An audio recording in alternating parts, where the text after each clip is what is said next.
Hey, happy Friday, everyone. Welcome. I'm Meredith. I'm here with our message for the 28th of October, 2022. We are using the Santa Muerte Tarot once more in the spirit of the Halloween season. I know this deck, it's so colorful. And Rochelle, you're absolutely welcome, my darling. I knew you were going to love that I pulled this deck off the shelf. All right, before we get started, I want to share a little Abraham Hicks message with y'all.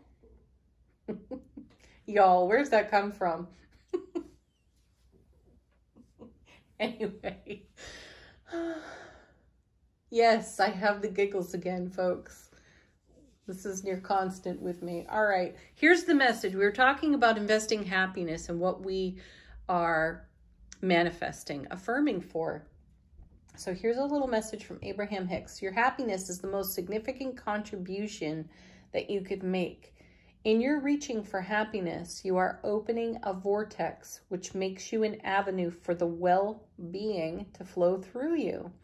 And anything that is your object of attention under those conditions benefits by the infusion of your well-being. We were talking about happiness being the fuel.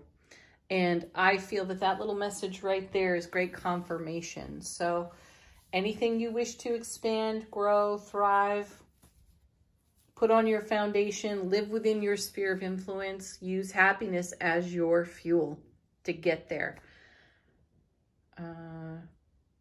Did we go over what's going on?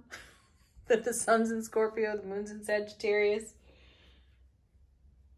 Well, anyway, I may be repeating myself. And, another bit of information. Jupiter has moved into Pisces. For some reason, this is splashed all over Instagram right now, more so than even the eclipse information as far as I'm concerned. So celebrate that. You know, Jupiter is the good fortune planet, and it's having a nice little party there in Pisces. So you can check your chart, and wherever Pisces is living in your chart, you can anticipate a blessing from Jupiter. I've got Pisces in 5 places. This could get interesting. Our first card, the moon. Well, more intuitive energy. You know, we had this card the other day out of this deck, actually. And for me, intuitively, the moon is about what is surfacing from the depths. And there's no better time to see what is rising from the depths than Scorpio season, right? And here we are. So what's rising? What is becoming obvious? What is being shown to us in a whole new spectrum of light? You know, the moon is borrowed light of the sun. And we're seeing something in a different and new way. And as we do this, we are liberating ourselves because we're having an epiphany. We talked about this yesterday. And we talked about it in the vein of the devil, the Wheel of Fortune, the High Priestess, the Death card, the Tower. Those are some heavy hitters out of major arcana, right? And that is energetically being clubbed over the head with, hello? Do you see this? And I will share with you that almost every single day I have a conversation with my dear friend Janet. She lives quite a distance from me, so we visit on FaceTime. And within the hour of publishing yesterday's reading, I had one of those epiphany moments. And the holy wow. Oh my goodness, how did I not see that before? Well, we all know how we don't see things previously. Still, the wow moment is so profound.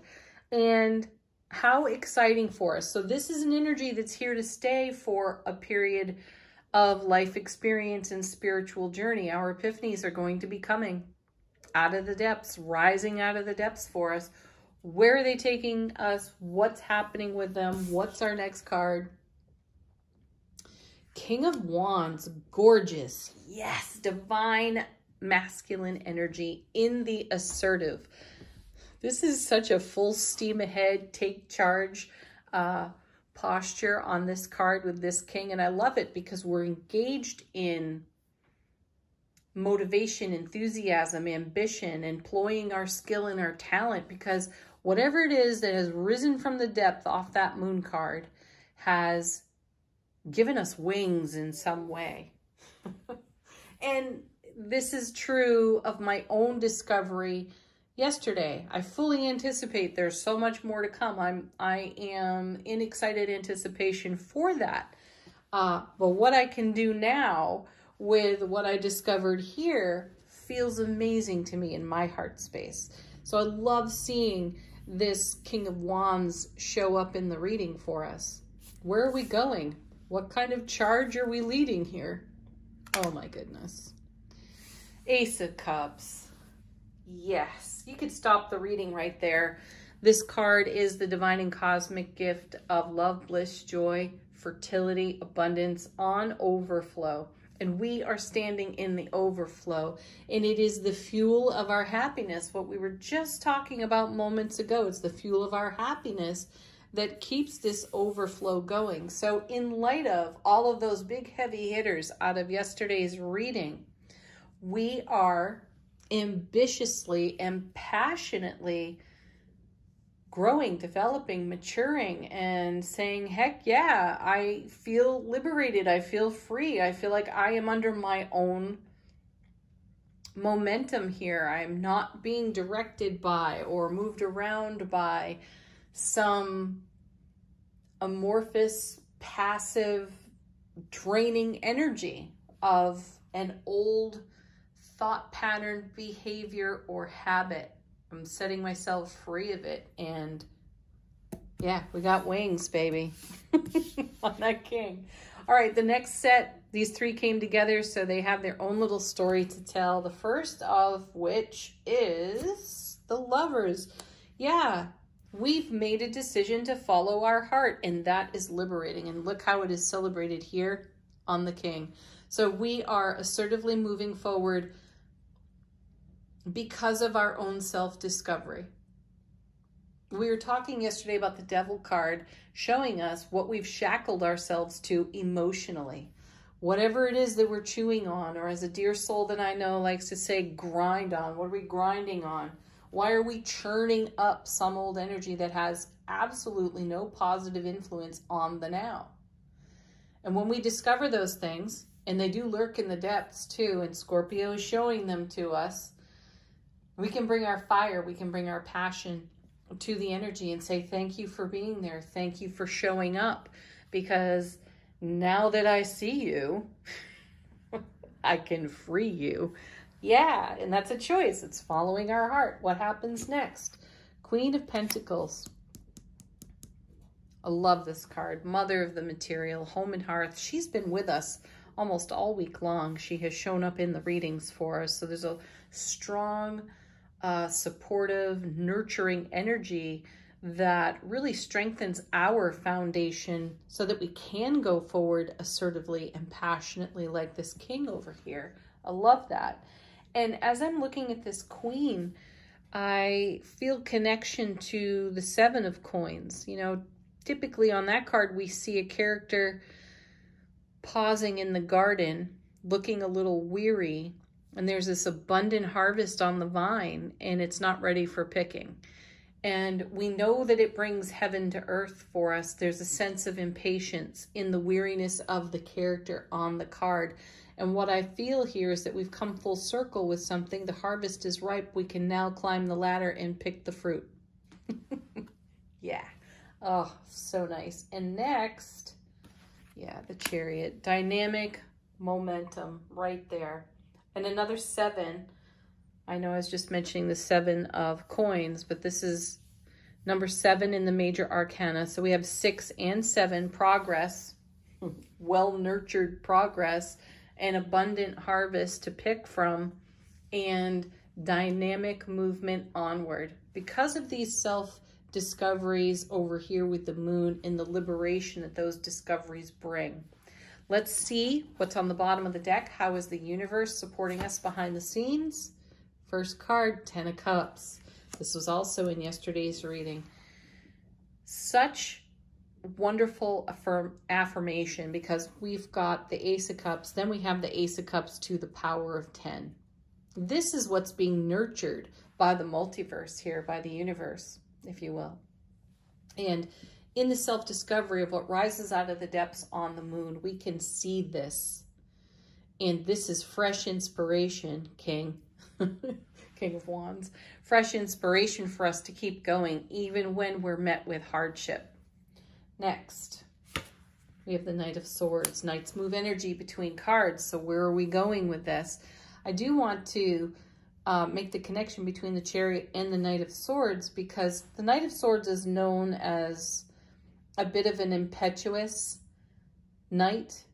And while he's impetuous, he's simultaneously got tunnel vision. He does not necessarily look into the periphery. He's a point A to point B kind of knight.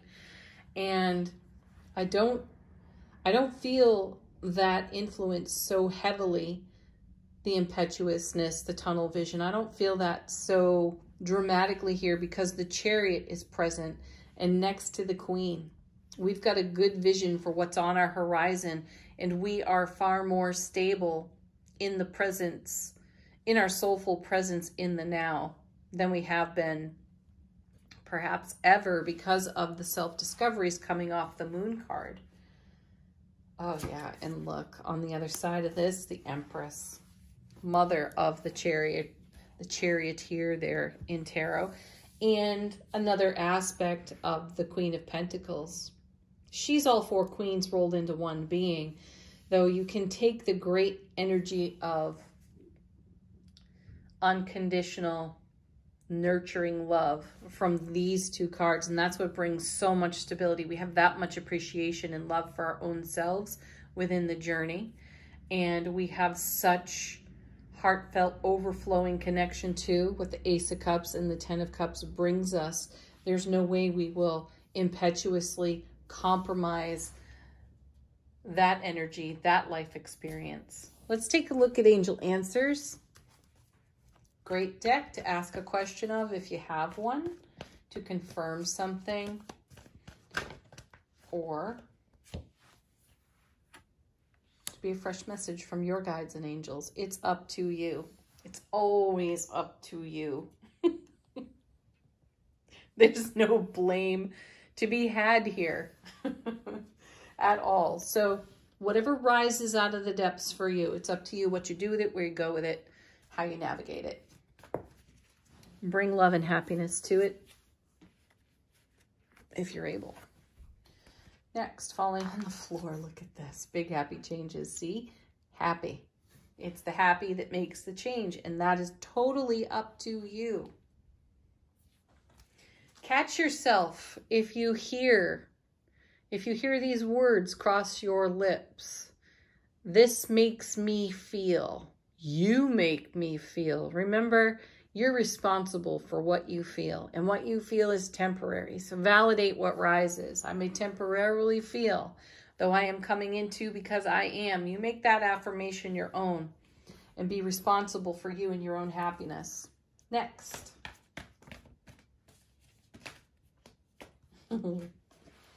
Another repeat card for us. There's the Trust card.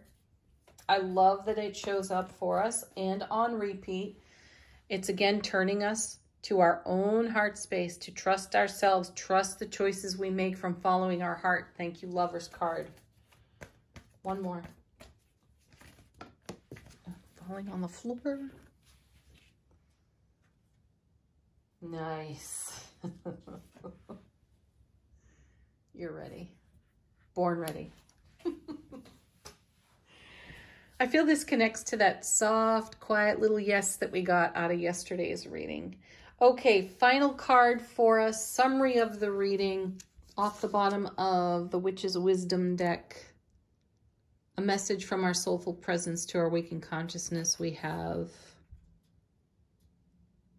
fire, passion. Yeah, there it is. There's the King of Wands confirmed for us in that one card. Engage your passion, engage your fire. That's your momentum, enthusiasm, and your ambition. And this is what engages all of your skill and your talent, You bring it all forward right here into this now moment and be dynamically blessed by your own 10 of Cups, Ace of Cups, and so much more. Have a beautiful Friday, everyone. Peace. Namaste.